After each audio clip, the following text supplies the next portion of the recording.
ভারতের একটা রাজ্যের বিধানসভা নির্বাচন, মোট 294টি আসন, ভোট দিয়েছেন প্রায় 6.5 কোটি মানুষ।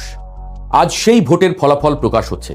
কিন্তু এটা শুধু ভারতের একটা রাজ্যের ক্ষমতার লড়াই নয়। এই নির্বাচনের ফলাফল বদলে দিতে পারে বাংলাদেশের সঙ্গে ভারতের সম্পর্কের পুরো সমীকরণ। তিস্তার পানি পাবে কিনা বাংলাদেশ, সীমান্তে পুশিন বাড়বে কিনা, ঢাকা দিল্লির সম্পর্ক উষ্ণ হবে কি শীতল, এই সব প্রশ্নের উত্তর লুকিয়ে আছে কলকাতার ভোট বাক্সে।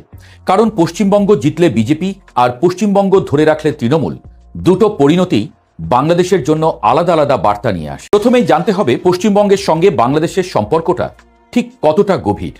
বাংলাদেশ ও ভারতের মধ্যে যে সীমান্ত রয়েছে তার প্রায় অর্ধেকই পশ্চিমবঙ্গে পড়েছে।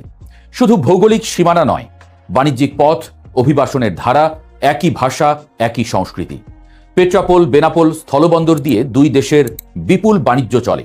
বাংলাদেশ থেকে ভারতে যাওয়া বেশিরভাগ মানুষ কলকাতামুখী হন চিকিৎসা, পড়াশোনা আর ব্যবসার প্রয়োজনে। এই সম্পর্ক শুধু কূটনৈতিক নয়, একেবারে মানুষের প্রতিদিনের জীবনের সঙ্গে জড়ানো। ফলে পশ্চিমবঙ্গে ক্ষমতায় কে আসছে তা বাংলাদেশের জন্য নিছক প্রতিবেশীর খবর নয়, একেবারে নিজের ঘরের বিষয়। এবারে নির্বাচনে মূল লড়াই দুটো দলের। 15 বছর ধরে ক্ষমতায় থাকা মমতা বন্দ্যোপাধ্যায়ের তৃণমূল কংগ্রেস আর মোদির বিজেপি। 2021 সালে তৃণমূল 213টি আসনে জিতে ক্ষমতায় ছিল। সেখানে বিজেপি পেয়েছিল 77টি আসন, কিন্তু ভোটের হার ছিল 38%। এবার বিজেপি আরও শক্তিশালী হয়ে মাঠে নেমেছে। এক্সিট পোলে বেশিরভাগ সংস্থা বিজেপিকে এগিয়ে দেখাচ্ছে।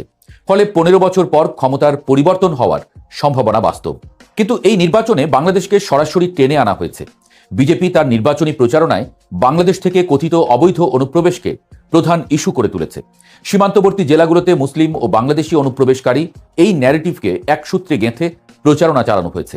ভোটার তালিকার বিশেষ সংশোধনে প্রায় 91 লাখ ভোটারকে তালিকা থেকে বাদ দেওয়া হয়েছে। এদের 65% অনিষ্পন্নের মধ্যে ছিলেন মুসলিম। এই পদক্ষেপকে বিজেপি বলেছে অবৈধ অনুপ্রবেশকারী ছাঁটাই, আর তৃণমূল বলেছে সত্যিকারের ভোটারদের বাদ দেওয়া হচ্ছে। ইন্টারন্যাশনাল ক্রাইসিস গ্রুপের বিশ্লেষক থমাস কিন বলেছেন, পশ্চিমবঙ্গে বিজেপি সরকার এলে সীমান্তের নিরাপত্তাকরণ আরও বাড়বে এবং সাম্প্রদায়িক সম্পর্কে নতুন চাপ তৈরি হতে পারে। শুধু তাই নয়, মুসলিম সমাজের মধ্যে প্রবল ভীতি আছে যে বিজেপি ক্ষমতায় এলে পশ্চিমবঙ্গে নাগরিকত্ব সংশোধন আইন সিএএ কার্যকর করে দেবে।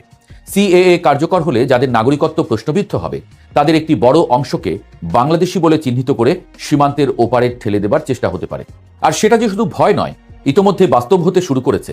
2025 সালের মে থেকে 2026 সালের জানুয়ারি পর্যন্ত ভারতীয় কর্তৃপক্ষ 2479 জনকে জোর করে বাংলাদেশে ঠেলে দিয়েছে।